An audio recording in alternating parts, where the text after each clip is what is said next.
तो चलिए स्टार्ट करते हैं लिक्विड सॉल्यूशन के बारे में, वेपर प्रेशर वगैरह। इसमें मेनली लिक्विड टू लिक्विड पढ़ना है। वैसे सॉलिड टू लिक्विड का भी कुछ बातें करेंगे, थोड़ा सा लिक्विड टू लिक्विड मेनली पढ़ना है। ऑल्दो सॉलिड एंड लिक्विड का बात हम लोग पहले भी कर चुके हैं।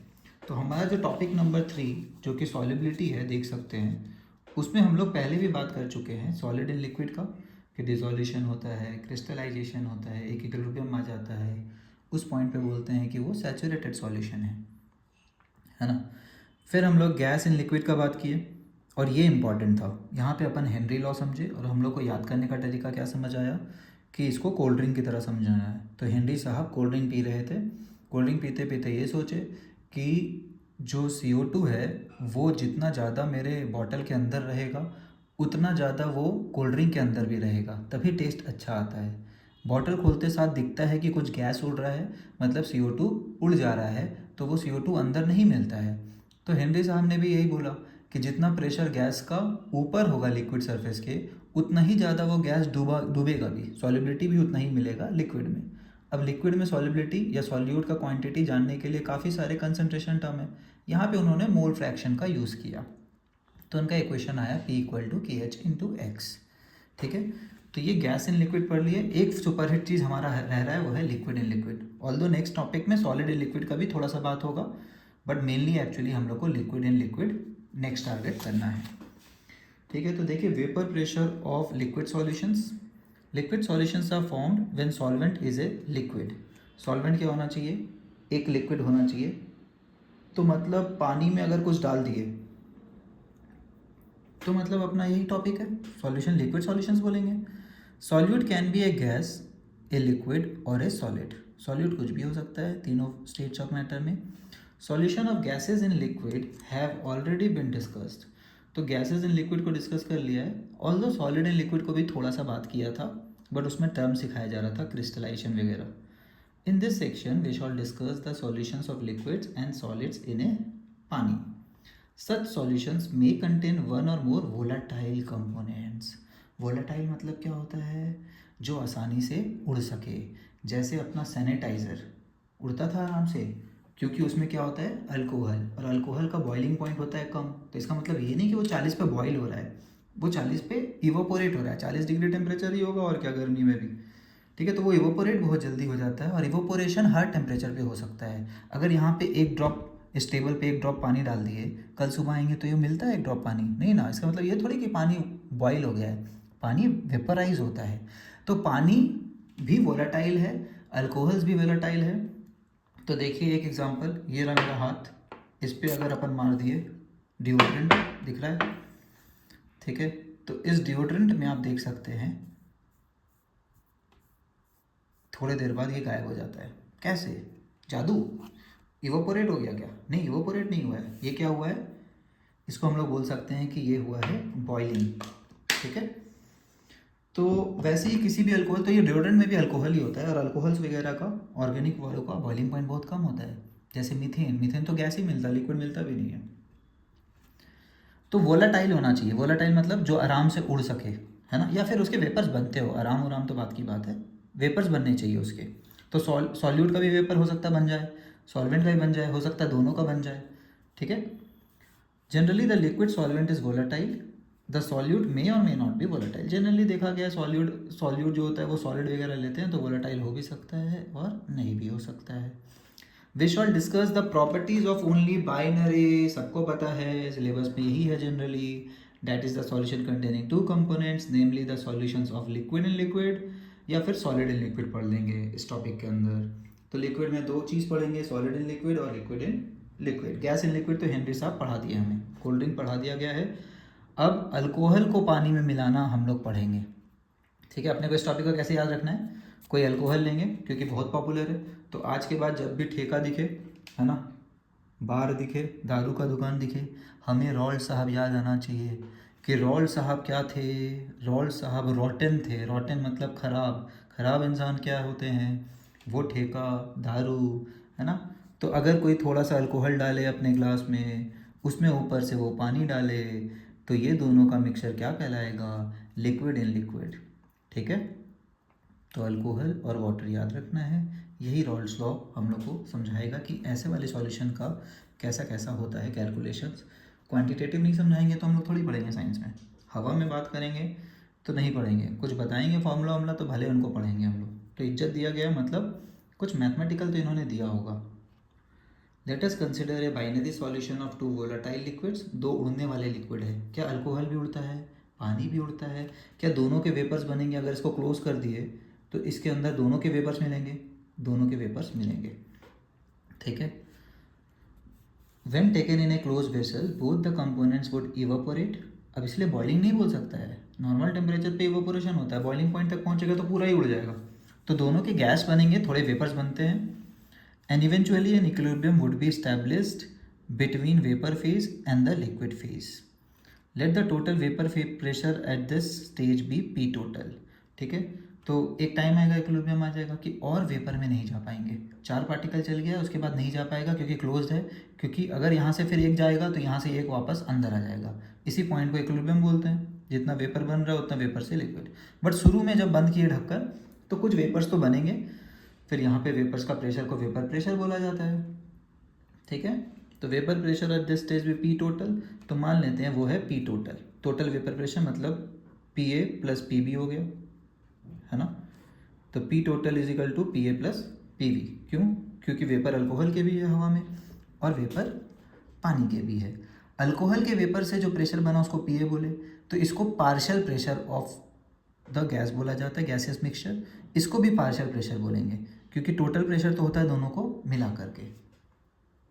And P1 and P2 be the partial vapour pressure of the two components 1 and 2 respectively, ठीक है। तो PA PV की जगह P1 P2 यूज कर रहे हैं NCERT. These partial pressures are related to the mole fraction x1 x2 of the two component. बहुत obvious नहीं है, ऐसा नहीं होगा कि जिसके क्वांटिटी ज़्यादा रहेंगे उसके वेपर ज़्यादा। अब देखिए दो चीज़ पे डिपेंड करेगा, सोच के देखिए। एक तो ज़्यादा उड़ने की ताकत, जैसे अल्कोहल में ज़्यादा उड़ने की ताकत है, लेकिन अल्कोहल और पानी का भी दो सॉल्यूशन ले लिए। एक में अल्कोहल था 50%, ठीक है, और पहले वाले में अल्कोहल था सिर्फ 20%, बाकी पानी था।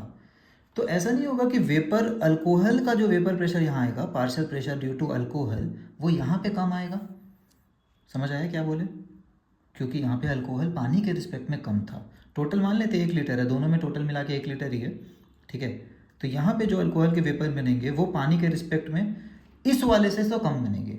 तो मतलब उड़ने की ताकत पे भी डिपेंड करता है और कितना अंदर है, अंदर कितना पानी है या अल्कोहल है, रिलेटिव उस पर भी डिपेंड करता है। तो रिलेटिव चीज़ नापने के लिए परसेंट होता था या फ्रैक्शन होता था, और मोल फ्रैक्शन एक अच्छा चीज़ है हमारे लिए फिर। तो मोल फ्रैक्शन पे डिपेंड करता है किसके वेपर ज़्यादा बन रहे होंगे, किसके कम, या फिर प्रेशर कितना आ रहा होगा, ठीक। French chemist Rolls gave the quantitative relation between them. The relation is known as Rolls law, which states that for a solution of volatile liquids, अगर volatile liquid का solution लिए हैं तो the partial pressure, एक minute settle देता हूँ, हाँ जी ये देखिए, तो एक सेकेंड, हाँ, the partial pressure of each component of the solution is directly proportion, किसके डायरेक्टली प्रोपोर्शन है? To the mole fraction. तो P1 is proportional to x आया, और उस प्रोपोर्शनलिटी को हटाने के बाद कोई कांस्टेंट आना पड़ता है, उसको P1 नॉट बोलते हैं, ठीक है। अब चलिए इसको एक डायग्राम से समझते हैं, और ये अपने दिल में बसा लेना है। बहुत सारा क्वेश्चन हम लोग बैक एक्सरसाइज का किए हैं उसी डायग्राम को यूज़ करके बार बार। तो मान लेते अल्कोहल अकेला था, है ना, मान लेते आधा लीटर अल्कोहल अकेला था। तो जब अल्कोहल अकेला होगा और कंटेनर ऑब्वियसली क्लोज है, तो उसके कुछ वेपर्स बनेंगे। इस बार सिर्फ अल्कोहल है और कुछ है ही नहीं, मिक्सचर नहीं है, ये सब्सटेंस हो गया। तो इस वेपर का जो प्रेशर होगा उसको बोला जाता है P नॉट ए, ठीक। कंपोनेंट 1 का P1 बोल दीजिए, P1 नॉट, एनसीईआरटी इसको P1 नॉट बोलेगा, क्या जा रहा है। सिमिलरली एक बीकर नंबर 2 पे पानी ले लेते हैं, मान लेते हैं आधा लीटर पानी है या फिर जो भी है, पानी का एक क्वांटिटी है। उसका जो प्रेशर बनेगा, पानी भी उड़ेगा थोड़ा देर में, हम लोग को पता है, यहाँ टेबल में एक ड्रॉप गिरा के चल जाएंगे, कल सुबह आएंगे गायब हो जाएगा। अल्कोहल थोड़ा जल्दी गायब होता है, जल्दी वेपर्स बनाते हैं। तो इक्विलिब्रियम में आने के बाद इसका प्रेशर को बोलेंगे P नॉट बी, ठीक। तो ये होता है pure pressure, pressure of liquid 1, pure liquid 1, ठीक है। Pressure of pure liquid 2, P not मतलब प्योर, ठीक है। अब इन दोनों को मिक्स कर देते हैं, ठीक है, मिक्स कर दिए, बड़ा कर देते हैं कंटेनर, क्योंकि हाइट नहीं बढ़ा रहे हैं तो चौड़ाई तो बढ़ा ही सकते हैं। अब यहाँ पे अल्कोहल भी है, इन दोनों को मिक्स किया गया है, और पानी भी है, लेकिन जो मोल फ्रैक्शन है अल्कोहल का मान लेते हैं 1x1, पानी का मान लेते हैं x2। तो यहाँ पे जो वेपर्स अल्कोहल के बनेंगे ना, वो दो चीज़ पे डिपेंड करता है। एक तो वो रिलेटिवली कितना था, तो जो प्रेशर ऑफ अल्कोहल है Pa is equal to x1 पे भी डिपेंड करेगा, या फिर XA बोलते हैं अल्कोहल का प्रेशर को, और पानी का XB, जैसे A और B यूज़ किए थे अपन, इज इक्वल टू वो कितना उड़ सकता है। वो कैसे पता चलेगा, जब वो अकेला था तो कितना वेपर बनाया था, यही तो है प्रमाण नापने का कि वो कौन ज़्यादा उड़ता था। तो कितना उड़ता है उस पर भी डिपेंड करता है, और कितना वो अंदर है उस पर भी डिपेंड करता है। समझ आ गया? वैसे ही Pb होगा P0B इंटू XB, इसको XA बोल देते हैं, इसको XB।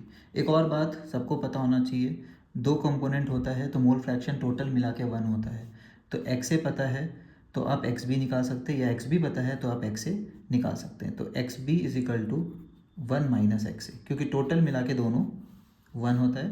तो एक अगर 0.4 है तो दूसरा 0.6 ऑटोमेटिक ले सकते हैं अपन, ठीक है। तो टोटल प्रेशर क्या हो गया, Pa प्लस Pb। तो आप देखेंगे बुक वाला टोटल प्रेशर बोलता है कि वो तो दोनों का वेपर्स का मिला के होगा, partial pressure of A plus partial pressure of पानी which is B, which is equal to, ऐसे लिखेगा बुक वाला, दिस प्लस बुक वाला हम लोग को थोड़ा टाइम पास भी करा देगा, बोलेगा क्या XA को लिख सकते हैं या XB को लिख सकते हैं 1 माइनस XA को भी लिख सकते हैं 1 माइनस XB। तो अब ये टाइम पास करने का ज़रूरत नहीं है, आप इसी फॉर्मूला को रटे, बेसिक्स को रटना चाहिए अपने को हमेशा, यहीं तक रटे, उसके बाद सब आपको आता है। आपको पता है कि एक का मोल फ्रैक्शन पता है तो दूसरा का पता होता है, ठीक है। बाकी किसी को फॉर्मूला रटना है तो रट सकते हैं, क्योंकि NCERT में ऐसा दिया हुआ है। अब दिया हुआ है तो दिया हुआ है, क्या ही कर सकते हैं। तो वो मोल फ्रैक्शन ऑफ B भी रिप्लेस कर सकते हैं, क्योंकि XA को XB के टर्म्स में लिख सकते हैं, XB को XA के टर्म्स में लिख सकते हैं, आपका जो मर्जी आप लिखिए, ठीक। ये क्या होगा, P0A mole fraction of first, P0B यहाँ से 3 टर्म्स आया, माइनस P0B इंटू XA वाले 2 टर्म्स है, इसमें से आप XA कॉमन ले सकते हैं, तो P0B plus XA common, P0A minus P0B, ठीक है। तो ऐसा वाला भी दिखेगा, बट इतना फालतू सा क्यों याद रखना है। तो मेरे हिसाब से तो ये रिकमेंडेड नहीं है कि आप ये याद करें। आपको लग रहा है कि ये फॉर्मूला का ज़रूरत है तो आप कृपया जाके आप मेरे बैक एक्सरसाइज को देख लें। बैक एक्सरसाइज में मैंने सारा क्वेश्चन सॉल्व किया है, नॉर्मल बेसिक, ये 3 डायग्राम को यूज़ करके बार बार, ठीक है। अब कैसे पता चलेगा, क्वेश्चन रॉल्स लॉ का, जैसे ही लिक्विड इन लिक्विड दिखा, 2 लिक्विड और दोनों बोल रहा है वोलेटाइल है ना, कि ऐसे ही क्वेश्चन में लिख दिया वोलेटाइल वर्ड, समझ जाना है रॉल्स लॉ वाला है ना। ये रॉटिंग साहब ही अल्कोहल पी रहे थे। तो ये रहा, where P1 naught is the vapor pressure of pure component 1 at the same temperature. Similarly for component 2, P2 equal to P2 naught into X2. Where P2 naught क्या होगा, जब प्योर होता कंपोनेंट 2, जैसे हमारा कंपोनेंट 2 पानी था, तो उसका प्रेशर कितना आएगा, represent the vapour pressure of the pure component 2, ठीक है। यहाँ तक ये बात समझ आ गया। फिर Dalton Rao partial pressure use कर सकते हैं कि टोटल प्रेशर जो होता है वो इंडिविजुअल प्रेशर गैस का मिला करके होता है, ठीक है। Over the solution phase in the container will be the sum of the partial pressure of the component of the solution and is given by, तो हम लोग कर रहे थे Pa प्लस Pb, यहाँ पे किया हुआ है P1 प्लस P2। P1 क्या होगा, मोल फ्रैक्शन ऑफ 1 इन सॉल्यूशन, घोल में जितना भी था वो, और उसके उड़ने की ताकत P1 not. Similarly X2 into P2 not, P2 होगा, मैनिपुलेट करेंगे, X2 के टर्म पे भी निकाल सकते हैं फॉर्मूला, X1 के टर्म्स में भी निकाल सकते हैं, ठीक है। वो तो मैनिपुलेशन है, mathematical. Following conclusions can be drawn from equation. Total vapor pressure over the solution can be related to the mole fraction of any component. सही बात। तो ये फॉर्मूला से पढ़ने का एक ही मकसद है कि एक कंपोनेंट के मोल फ्रैक्शन से रिलेट कर सकते हैं, क्योंकि सेकंड वाला का फर्स्ट पे डिपेंडेंट है ना, 1 माइनस X1 X2 का।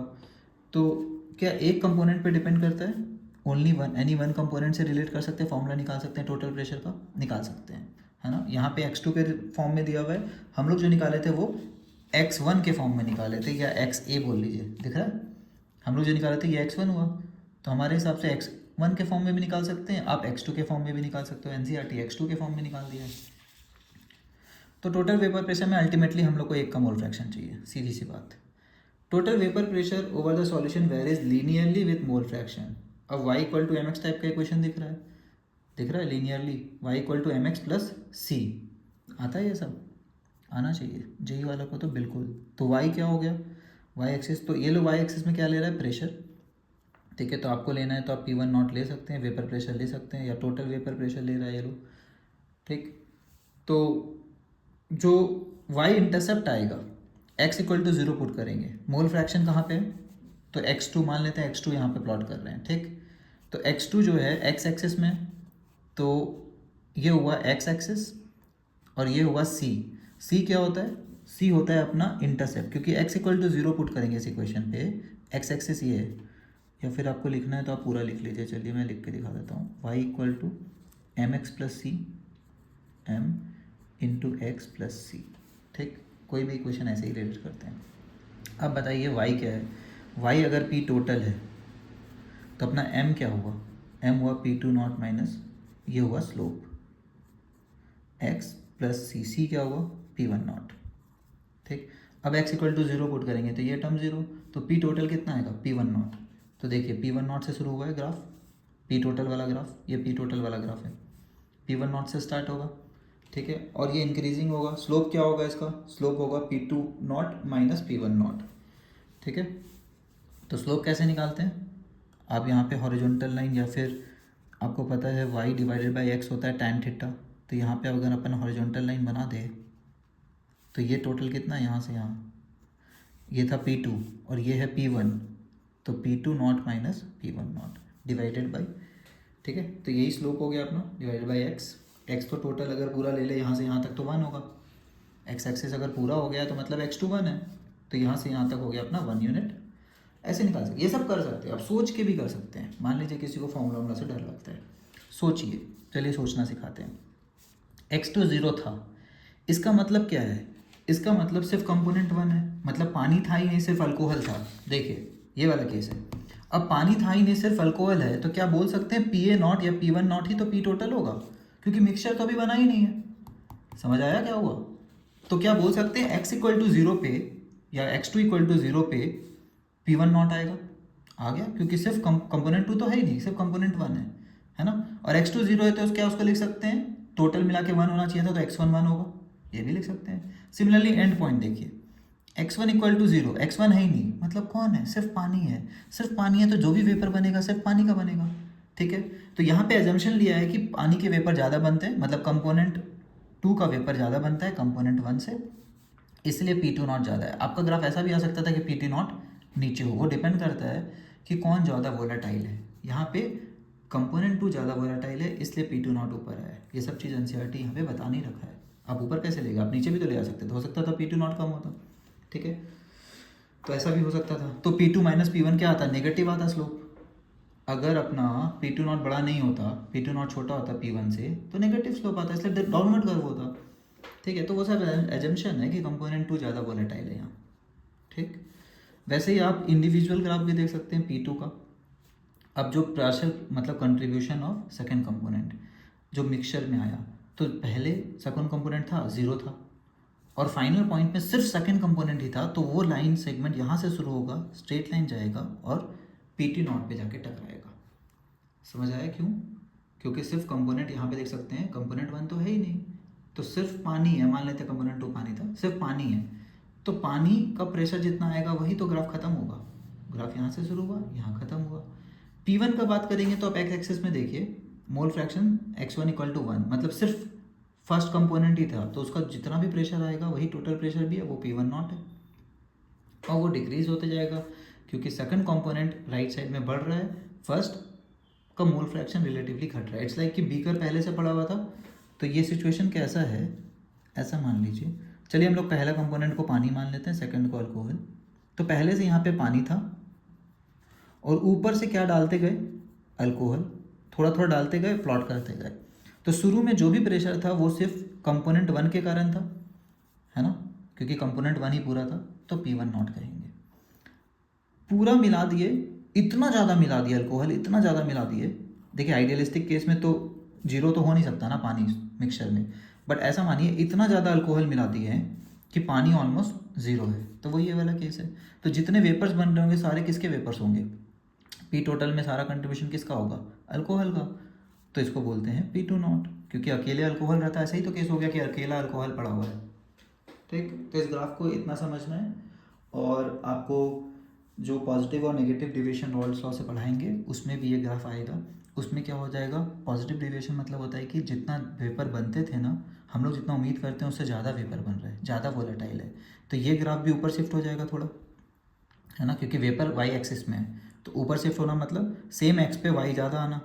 मान लीजिए कोई ग्राफ ऐसे शिफ्ट कर दिया, तो देखिए सेम एक्स पे पहले प्रेशर ये था, पॉइंट नंबर ए, अब प्रेशर क्या आएगा ये, तो ग्राफ थोड़ा ऐसे शिफ्ट हो जाता है और कर्व सा बनता है। अब स्ट्रेट लाइन नहीं आता उतना अच्छा, क्योंकि ये सब रॉल्ड साहब अपना समझ रहे थे, बट कुछ सॉल्यूशंस है जो रॉल्ड साहब से ज़्यादा वेपर्स बना रहा है, जितना रॉल्ड साहब सोचते थे उससे ज़्यादा वेपर बन रहा है, तो उसको बोलते हैं पॉजिटिव डिविएशन। जब कम वेपर बनता है तो नेगेटिव, तो सारा ग्राफ नीचे शिफ्ट हो जाएगा, तीनों का तीनों लाइन नीचे और कर्व टाइप होगा, स्ट्रेट लाइन उतना अच्छा नहीं आएगा। ठीक, इससे ज़्यादा यहाँ नहीं समझना है। तो total vapour pressure over the solution varies linearly with the mole fraction of component 2। तो कंपोनेंट 2 के साथ बनाए तो देखिए स्ट्रेट लाइन आया। लीनियर मतलब क्या होता है? Straight line. तो वो अपन प्रूव भी कर दिया, y equal to M X plus C type का ग्राफ है।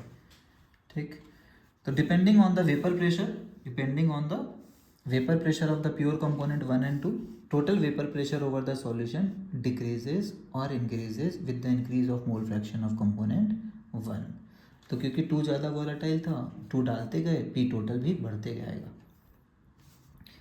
ए प्लॉट ऑफ P1 और P2 versus the mole fraction इतना गिव्स ए लीनियर प्लॉट, जो कि 1.3 में दिखाया गया है। These lines 1 and 2 pass through the points for which x1 and x2 are equal to unity. Similarly the plot of P total versus x2 is also linear. ठीक है, तो P total को x2 से देखेंगे तो भी लीनियर है, P total को x1 से देखेंगे तो भी लीनियर है। The minimum value of P total is P1 nought, जब सिर्फ फर्स्ट कंपोनेंट था, सेकंड कंपोनेंट तो था भी नहीं था। And the maximum value is P2 nought, assuming that the component 1 is less volatile than component 2। देखो आ गया अजम्पशन, यही बोले ना, ये लोग मान के चला है कि भाई सेकंड वाला ज़्यादा उड़ता है, सेकंड ज़्यादा उड़ता है तभी तो P2 नॉट ऊपर है ना। वाई कोऑर्डिनेट P2 का ज़्यादा है ना, देखिए वेपर प्रेशर P2 का ज़्यादा आ रहा है।